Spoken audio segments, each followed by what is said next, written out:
Finally हम अपने destination पे पहुंच चुके हैं जहाँ पे वीवो का लॉन्च इवेंट है।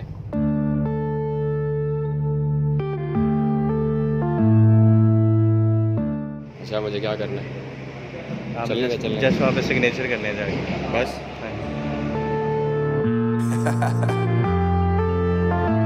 Unknown brain, Marvin Divine. Thank you.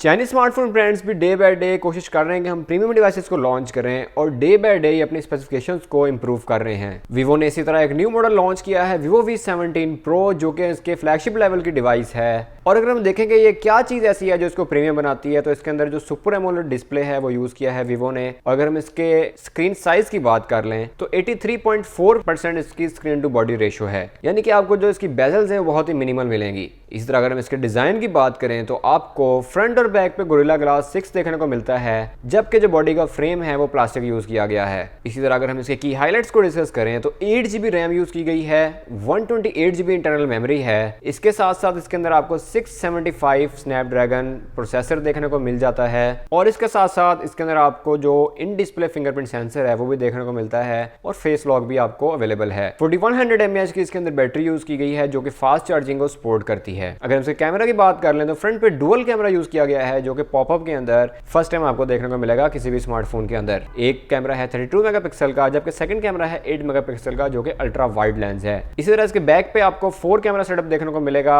48 megapixel main camera, 13 megapixel telephoto lens, 8 megapixel ultra wide lens और 2 मेगापिक्सल डेप्थ सेंसर। बैक पे आपको एलईडी फ्लैश लाइट भी देखने को मिलती है, जबकि फ्रंट कैमरा में एलईडी फ्लैश लाइट नहीं है। फोन को जब मैंने यूज करके देखा है तो मुझे थोड़ा सा ये वेट फील हुआ है इसका ज्यादा।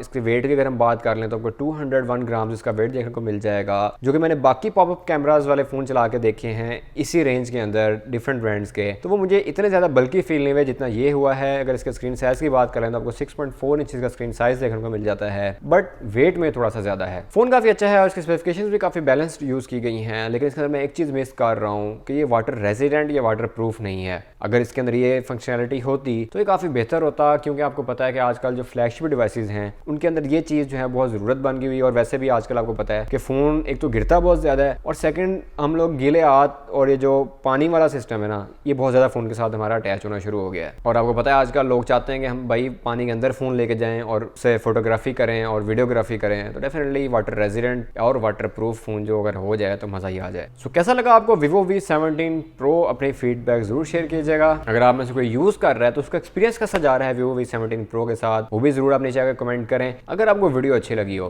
तो hit the like button, share with friends as well. मिलते हैं फिर आपसे नेक्स्ट वीडियो में। माय सलाम।